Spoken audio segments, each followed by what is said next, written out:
Hello students, welcome to WB exam portal. তো আমি তোমাদের বলেছিলাম যে আজকে আমি তোমাদের রিভিউটা দেবো, আজকে থেকে রিভিউটা দেওয়া স্টার্ট হবে আমাদের। তো দেখো এখানে তোমাদের বলছে এটা আজকে আমাদের 14ই সেপ্টেম্বরের যে ফার্স্ট শিফট তার প্রশ্ন, এবং এটা অথেন্টিক প্রশ্ন তোমাদের বলছে যে, এবং এই প্রশ্নটা আমি তোমাদের কিছুক্ষণ আগে আরেকটা ভিডিওতে করিয়েছি। অ্যাকচুয়ালি এটা তোমাদের সঙ্গে সঙ্গে তখন এসেছিলো, ওই জন্য আমি করিয়ে দিয়েছি। রেজিস্ট্যান্স যে ভিডিও আছে একটু আগে দিয়েছি, ওই ভিডিওতে এই প্রশ্নটা তোমাদের একদম প্রথমে ছিল 11 নম্বর দাগ বলে। ঠিক আছে, তো চল প্রথম যে প্রশ্ন আছে আলোচনা করব। এখানে বলছে রোধ হচ্ছে তোমাদের 4 ওহম অ্যাকচুয়ালি, এবং আই তোমাদের বলছে 1 মিলি অ্যাম্পিয়ার। দেখো এটা বলেছে মিলি অ্যাম্পিয়ার এবং ভোল্ট বলেছে এই। তো V equal to I R formula যদি আমরা অ্যাপ্লাই করি, আমরা জানি এখানে যে আই থাকে সেটা অ্যাম্পিয়ারে থাকে, নট মিলি অ্যাম্পিয়ারে। তো ভোল্ট আমাদের কী হবে সেটাই জিজ্ঞেস করেছে। তো এখান থেকে আমরা যখন অ্যাম্পিয়ারে কনভার্ট করব, ঠিক আছে, তখন এটা হয়ে যায় 10⁻³ অ্যাম্পিয়ার। ঠিক আছে, 1 milli ampere equal to 10⁻³ ampere. আমি অবশ্য 3 বলে ফেলি, বাট অ্যাকচুয়ালি এইটা কারেক্ট, 10⁻³ এখানে আমাদের কী হবে -3 অ্যাম্পিয়ার ইন্টু রোধ আমাদের হবে 4। এখান থেকে আমরা দেখতে পাচ্ছি ভোল্ট 1/10 ইন্টু 10, কারণ আমরা দেখতে পাচ্ছি মাইনাস মানে হচ্ছে 1/, মাইনাস শব্দের অর্থ 1/, আর 1/, কত হবে 10⁻³ হবে। 10⁻³ মানে কি 10-এর পরে 3টে, মানে 3টে 10 গুণ হবে। তো বেসিক্যালি তার মানে এটা 1000 হবে, আর এদিকে আমাদের কি বসবে 4 বসবে। তো করে দিলে আমরা দেখতে পাচ্ছি 0.004 আমাদের অ্যান্সার হবে, এত ভোল্ট আমাদের কারেক্ট অ্যান্সার হবে।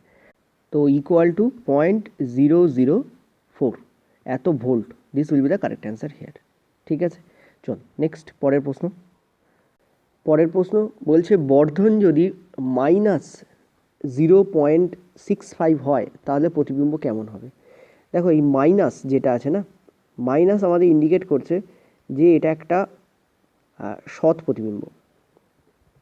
এটা কি একটা সৎ প্রতিবিম্ব। আমি তোমাদের কালকেই ক্লাস করিয়েছিলাম যে আমাদের যে 1 সেপ্টেম্বর অবধি যে প্রশ্ন পড়েছে মোটামুটি এই লাইট অ্যান্ড লেন্সের ওপরে, তার উপর বেস করে আমি তোমাদের কালকেই ক্লাস দিয়েছিলাম। ঠিক আছে, সেখানে আমি তোমাদের এই দর্পণের ওপর, লেন্সের ওপর অনেক কোশ্চেন্স করিয়েছি।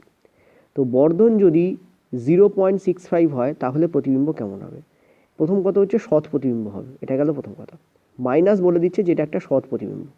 কারণ কি, কারণ মাইনাস বলে দেয় এটা একটা উল্টো প্রতিবিম্ব, অর্থাৎ এই প্রতিবিম্বটা প্রিন্সিপাল অ্যাক্সিস বা প্রধান অক্ষের নিচে অবস্থান করেছে। আমি জানি না এই প্রশ্নটা কীভাবে দেওয়া ছিল, যদি স্টেটমেন্ট আকারে দিয়ে এই স্টেটমেন্টটা দিয়ে দেয় এই প্রতিবিম্বটি প্রধান অক্ষের নিচে অবস্থান করছে, তাহলে সেটা কিন্তু কারেক্ট হবে। কারণ প্রধান অক্ষের নিচে অবস্থান করা মানেই এই হচ্ছে আমাদের প্রধান অক্ষ, তার যদি নিচে কোনো জিনিস অবস্থান করে তাকে সেটা আমরা উল্টো ধরি এবং উল্টোই হয় সেটা। ঠিক আছে, তো সৎ প্রতিবিম্ব উল্টো হয়। এছাড়াও দেখো এই প্রতিবিম্বটা তোমাদের 1-এর থেকে ছোটো। 0.65 মানে কি, সেটা 1-এর থেকে ছোটো। 0.65 কথার অর্থ কী, সেটা 1-এর থেকে ছোটো। 1 0.65 থেকে বড় হয়, তার মানে এই প্রতিবিম্বটা প্রকৃত বস্তুর থেকে ছোট হবে। তো এটা একটা ছোট সৎ প্রতিবিম্ব। ঠিক আছে, ছোট সৎ প্রতিবিম্ব, এই হচ্ছে প্রতিবিম্বের প্রকৃতি হবে। নেক্সট পরের প্রশ্ন বলছে যৌনাঙ্গে হার্পিস রোগটি, এটা নিচের হবে, নিচের কোনটির কারণে হয়। ঠিক আছে, দেখো যৌনাঙ্গের যে হার্পিস রোগ হয়, অর্থাৎ এটাকে বলা হয় sexually transmitted herpes. Sexually transmitted herpes. ঠিক আছে, হার্পিস, সেক্সুয়ালি ট্রান্সমিটেড হার্পিস, এটার একটা নাম আছে, এটা হচ্ছে, এটাকে বলা হয় HSV2। HSV কেন বলা হয়, এইচ মানে হার্পেস, এস শব্দের অর্থ হচ্ছে simplex virus, herpes simplex virus, SIMPLEX, herpes simplex virus. Herpes actually দুই প্রকারের হয়, একটা হচ্ছে এইটা যেটা তোমরা দেখতে পাচ্ছ, আর একটা হার্পেস হয় যেটাকে বলা হয় HSV1। ঠিক আছে, একটা হয় তোমাদের হার্পেস 2, একটা হয় তোমাদের হার্পেস 1। হার্পেস 2টাই সেক্সুয়ালি ট্রান্সমিটেড হয়। ঠিক আছে, যৌন ক্রিয়া করার সময় এটা এক দেহ থেকে অন্য দেহে এটা ট্রান্সমিটেড হয়। আর HSV1 এটা কিসিংয়ের ক্ষেত্রে ওরালি ট্রান্সমিশন হয় এটা। ঠিক আছে, কিসিং মানে প্রাপ্তবয়স্কদের কিসিং হতে পারে, বা একজন এফেক্টেড ব্যক্তি তিনি একজন বাচ্চাকে কিস করছেন, ঠিক আছে, স্নেহপ্রবণ হয়ে, সেটাতেও কিন্তু ছড়াতে পারে। ঠিক আছে, তো HSV কিন্তু 1 কিন্তু কি হয়, কিসিংয়ের মাধ্যমে ওরাল ট্রান্সমিশন হয় এর। ঠিক আছে, লিপ টু লিপ ট্রান্সমিশন হয়, সোজা কথা বলতে পারো। ঠিক আছে, এটা বেশি যন্ত্রণাদায়ক নয়, এইটা বেশি যন্ত্রণাদায়ক। তো যৌনাঙ্গে হার্টবিট কিন্তু এটা হয়, আমি একটু আগে বলেছি ভাইরাস কথাটা, তার মানে এটা ভাইরাস দ্বারা হয়। ঠিক আছে, এটা কিসের দ্বারা হয়, ভাইরাস দ্বারা। অ্যাকচুয়ালি সেক্সুয়ালি ট্রান্সমিটেড ডিজিজ অর্থাৎ STDs ওপরে আমি তোমাদের অলরেডি ক্লাস দেবো বলেছিলাম। তো দেখো এখানে পড়তে আরম্ভ করেছে, এবং অলরেডি এর আগেও সিফিলিস গনোরিয়া নিয়ে প্রশ্ন এসছে। আমি চেষ্টা করবো তোমাদের একটু ডিটেলসে, বেশি বড় হবে না ক্লাসটা, দিয়ে দেওয়ার, আজকে দেওয়ার চেষ্টা করব। নেক্সট বলছে 4 দাগ, একটি স্বাধীন চুম্বককে যখন তুমি ঝুলিয়ে দিচ্ছ, ঠিক আছে, একটি স্বাধীন চুম্বককে যখন তুমি ঝুলিয়ে দিচ্ছ তখন সেটা কোন দিকে মুখ করে থাকে? একটা চুম্বককে তুমি যদি ঝুলিয়ে দাও দড়ি দিয়ে বেঁধে, ঠিক আছে, দড়ি দিয়ে বেঁধে তুমি যেটা চুম্বককে ঝুলিয়ে দাও, তুমি দেখবে সেই চুম্বকটা নর্থ এবং সাউথ, ঠিক আছে, নর্থ এবং সাউথে তোমার মুখ করে আছে, ঠিক আছে, নর্থ এবং সাউথে মুখ করে আছে।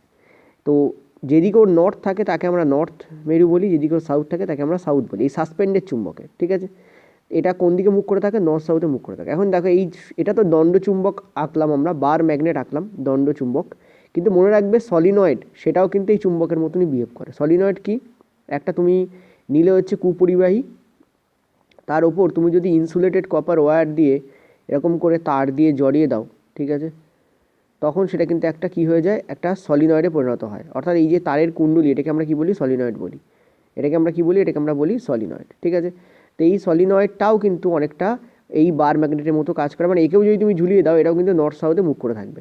আমি জানি না প্রশ্ন কি এসেছিলো এক্স্যাক্টলি, মানে এক্স্যাক্ট প্রশ্ন পাওয়া যায়নি, ঠিক আছে। আর এই যে তিনটে প্রশ্ন করালো, এই তিনটে প্রশ্ন বেসিক্যালি একটি হিন্দি আমাদের যে স্ক্রিনশট এসছে আমাদের, মানে হিন্দি লেখা আছে তাতে, তার উপর স্ক্রিনশট আমার কাছে এসছে। সুতরাং আমি সেখান থেকে তোমাদের প্রশ্ন নিয়ে করাচ্ছি, কারণ আমাকে একজন স্টুডেন্ট পাঠিয়েছে, বললো স্যার বুঝতে পারছি না, আপনি করিয়ে দিন। তাই আমি ভাবলাম যে আজকে তো করাবোই, তো করাই। তো এই তোমাদের দেখতে পাচ্ছ, স্বাধীন চুম্বককে ঝুলিয়ে দিলে সেটি কোন দিকে মুখ করে থাকে?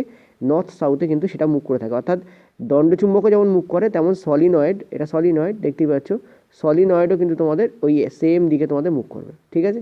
আমি লিখছি না এখানে, অলরেডি সলিনয়েডের উপর আমার ডেডিকেটেড ক্লাস আছে, দেখে নিও। চলো পরের প্রশ্ন, 5 দাগে। পরের প্রশ্ন, নিচের কোনটি পাওয়ারের সঠিক ফর্মুলা? দেখো পাওয়ারের ফর্মুলা তো অনেক হয়, আমরা জানি পাওয়ারের ফর্মুলা হয় ভি ইন্টু আই, এটাও পাওয়ারের ফর্মুলা হয়। পাওয়ারের ফর্মুলা হয় ভি স্কোয়ার বাই আর, এটাও পাওয়ারের ফর্মুলা হয়। পাওয়ারের ফর্মুলা হয় আই স্কোয়ার ইন্টু আর, এটাও পাওয়ারের ফর্মুলা হয়। তো তিনটের মধ্যে যে কোনো একটা হয়তো দেওয়া ছিল, অ্যান্সার তোমাদের বার করতে বলেছিল, ঠিক আছে, এটাও হয়, এটাও হয়, এটাও হয়। নেক্সট পরের প্রশ্ন, নিচের কোনটি স্ফুটনাঙ্ক সব থেকে বেশি? দেখো এটা হচ্ছে তোমাদের মিথানোয়িক অ্যাসিড, এটাও হচ্ছে তোমাদের ইথানোয়িক অ্যাসিড, যাকে আমরা বলি অ্যাসিটিক অ্যাসিড, ঠিক আছে, এটা হচ্ছে তোমাদের প্রোপানোয়িক অ্যাসিড, আর এটা হচ্ছে তোমাদের বিউটানোয়িক অ্যাসিড। তো অনেকে অ্যাসিটিক অ্যাসিড সাধারণত অপশানে থাকে বলে এটাকে মার্ক করে দিয়ে চলে আসে, অ্যাকচুয়ালি তা নয়। দেখো এগুলো সবাই হচ্ছে কার্বক্সিলিক গ্রুপ, ঠিক আছে, কার্বক্সিলিক, এরা সবাই কিন্তু কার্বক্সিলিক গ্রুপ। তো কার্বক্সিলিক গ্রুপের মধ্যে মনে রাখবে, যার মধ্যে মানে যার দেখবে বড় সড়ো আছে, দেখো যেমন দেখো এখানে কার্বন কটা আছে? 3টে, এখানে কার্বন 2টো, এখানে কার্বন 1টা, এখানেও কার্বন 1টা, ঠিক আছে। কিন্তু যার বড় সড়ো কীভাবে সংকেত হবে সেটাই সব থেকে বেশি স্ফুটনাঙ্ক হবে। এখানে স্ফুটনাঙ্ক কার সব থেকে বেশি হবে? বিউটানোয়িক অ্যাসিডের স্ফুটনাঙ্ক সব থেকে বেশি হবে, বিউটানোয়িক অ্যাসিড, ঠিক আছে, বিউটানোয়িক অ্যাসিড, এর স্ফুটনাঙ্ক কী হবে তোমাদের? সব থেকে বেশি হবে। তো correct answer will be this. এবার আমি জানি না অপশানে এটা ছিল কি না, অনেকে বলেছে স্যার এইভাবে অপশান ছিল, এখন অপশানে অনেক কিছু দেওয়া যেতে পারে। অনেকে আমাকে বলেছে সিএইচ ফরম্যাটে অপশান ছিল, ঠিক আছে। তো অপশান কী ছিল সেটা তো জানা নেই। তো যদি এরকম ধরি তাহলে মনে রাখবে, যত তুমি নিচের দিকে যাবে, অর্থাৎ এই কার্বক্সিলিক গ্রুপে যত তোমাদের কার্বন সংখ্যা বাড়তে থাকবে এবং সেই অনুযায়ী যত হাইড্রোজেন সংখ্যা বাড়তে থাকবে, ঠিক আছে, তত কিন্তু তোমাদের তার স্ফুটনাঙ্ক বাড়তে থাকবে। এর অন্য কারণও আছে, কিন্তু মনে রাখবে নর্মালি অনেক সময় কি করে, এই অ্যাসিটিক অ্যাসিডের সাথে অন্যান্য যে গ্রুপ আছে, যেমন অ্যালকোহল গ্রুপ, কিটোন গ্রুপ, তাদের মধ্যেকার তোমাদের কি হয়, কম্পারিজন চলে, তখন কিন্তু অ্যাসিটিক অ্যাসিড সব থেকে বেশি হবে, এটা মাথায় রাখবে। নেক্সট 7 দাগ, ব্লিচিং পাউডার নিচের কোনটার কাজে লাগে? দেখো এ তো অনেক কাজে লাগে। এক হচ্ছে তোমাদের জল দূষণ মুক্ত করতে, ঠিক আছে, জলে যে জীবাণু থাকে সেটা মুক্ত করতে, তো জল জীবাণু মুক্ত, এটা তো প্রথম, এটা করা যেতে পারে।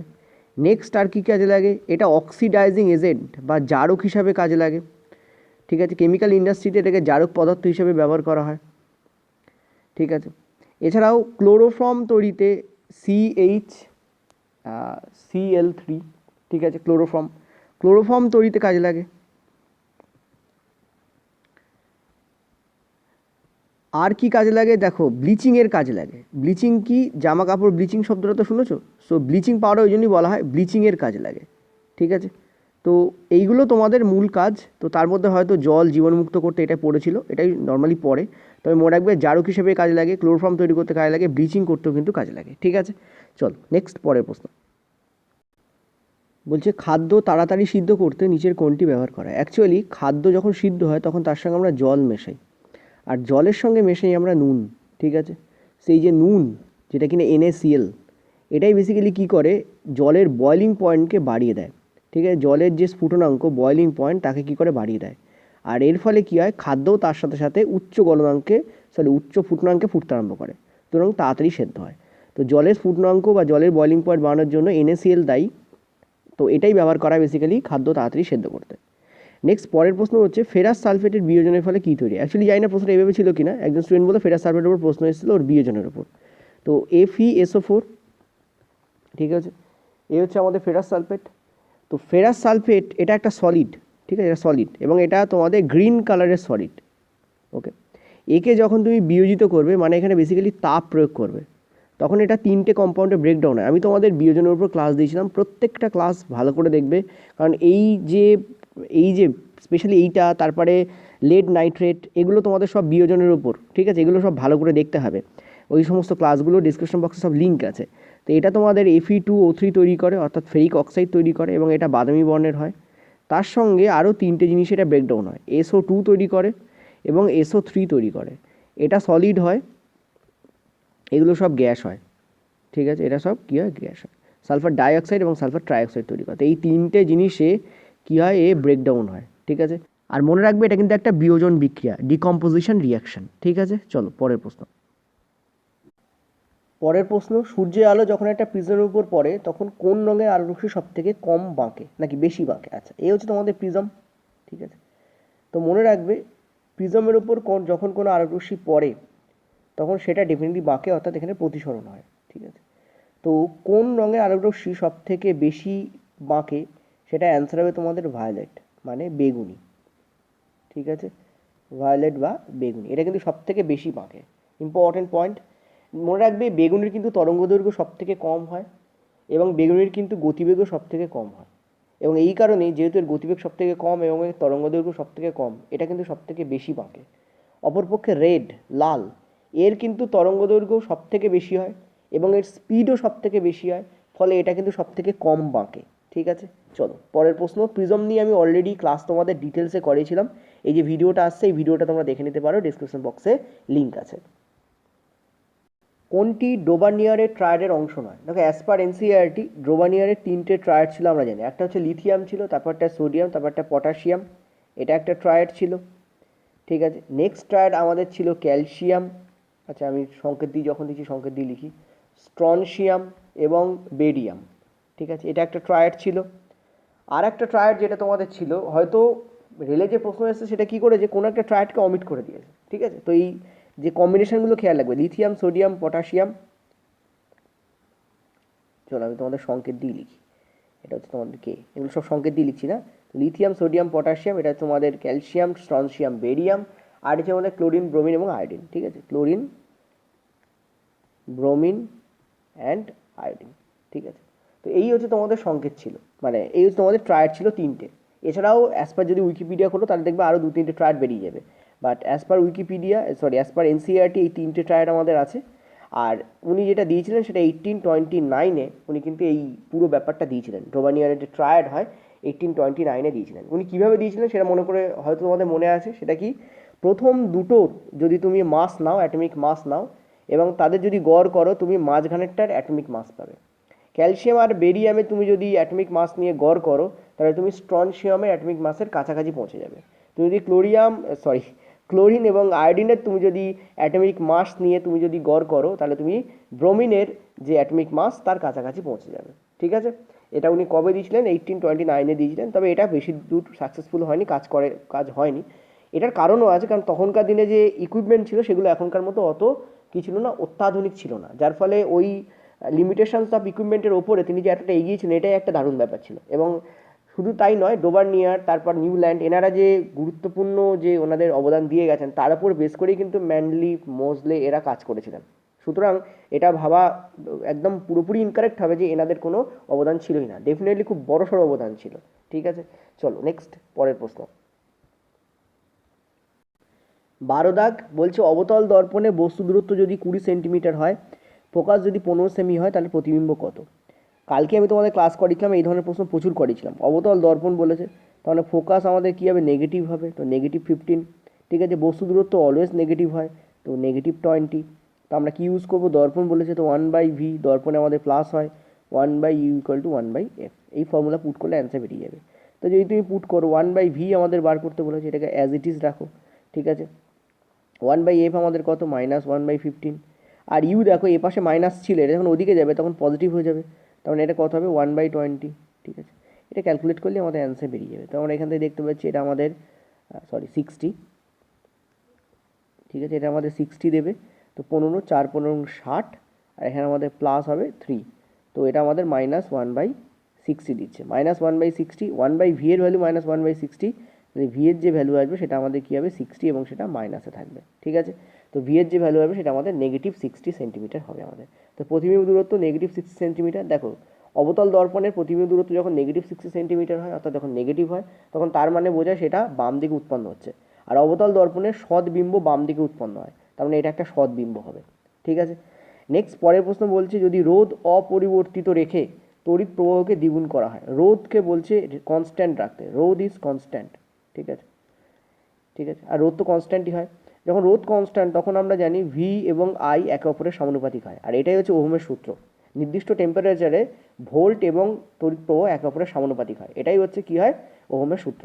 অর্থাৎ তড়িৎ প্রবাহ যা বাড়বে ভোল্টও তাই বাড়তে হবে। তো আই যদি তোমাদের যা ছিল তা সেটা যদি 3i হয়ে যায়, তাহলে ভোল্ট আগে যা ছিল সেটাও তোমাদের 3v হয়ে যাবে। তো কী হয়ে যাবে, আগে যা ভোল্ট ছিল তার 3 গুণ হয়ে যাবে, ঠিক আছে। চলো পরের প্রশ্ন। নিউল্যান্ডের অক্টেভের লাস্ট মৌল কোনটা? নিউল্যান্ড তার অক্টেভ দিয়েছিলেন অ্যাজ পার এনসিইআরটি 1864, উনি এই অক্টেভ সিরিজ দিচ্ছেন। অক্টেভ সিরিজে উনি কী বলেছিলেন, যে এইখানে একটা মৌল আছে, আর তারপর থেকে গুনে গুনে গুনে গুনে তুমি যদি আবার ঠিক তার পরের অষ্টম মৌলে আসো, তাহলে এই মৌলটা এবং এই অষ্টম মৌল দুটো মৌলের যে কেমিক্যাল প্রপার্টিস হবে, রাসায়নিক যে ব্যাপার স্যাপার থাকবে, সেগুলো সব ইকুয়াল হবে, ঠিক আছে। এই নিয়মটাকে অক্টেভ রুল বলা হয়। এবং এটার লাস্ট যে মৌল সেই সময় ছিল সেটা ছিল থোরিয়াম, ঠিক আছে। লাস্ট মৌল কী ছিল, থোরিয়াম ছিল। তোমরা যদি চাও যে নিউল্যান্ডের অক্টেভ নিয়ে প্রচুর প্রশ্ন আসছে, তোমরা যদি বলো যে একটা ডাইরেক্ট ক্লাস দিতে স্যার, ছোটোখাটো একটা ক্লাস দিতে, তবে তোমাদের দিয়ে দেবো। মনে রাখবে নিউল্যান্ডের যে অক্টেভ সিরিজ সেটা কিন্তু ক্যালসিয়াম অবধি কাজ করেছিল, মানে ক্যালসিয়ামের পরে ওনার এই রুলস কিন্তু আর খাটেনি। যেটা উনি বলেছিলেন যে প্রথম মৌল বা যে কোনো মৌল না, এবং তারপর গুণে তুমি তার অষ্টম মৌলে এসো, দুটো মৌলের মধ্যে তুমি ইকুয়াল পাবে। যেমন দেখো হয়তো একটা বলছি, যেমন ধরো তোমাদের লিথিয়াম, এটা দিয়ে অলরেডি রেলে প্রশ্ন পড়েছে। তারপর তুমি যদি গুণে গুণে আবার আসো, তুমি ঠিক এর নিচে সোডিয়াম পাবে। লিথিয়াম আর সোডিয়ামের যে গুণাবলী সেটা সেম হয়। তারপর আবার সোডিয়াম দিয়ে গুণে গুণে তুমি যদি আসো আটটা অষ্টম, তাহলে তুমি পটাশিয়ামকে পাবে। তো এই তিনটের গুণাবলী কিন্তু এক হয়। কিন্তু এই যে পুরো ব্যাপারটা, এটা কাজ করেছিল অনলি ক্যালসিয়াম অবধি তার ক্ষেত্রে। তারপর দেখা গেছিলো গন্ডগোল হচ্ছে, তার এই রুলস আর খাটেনি।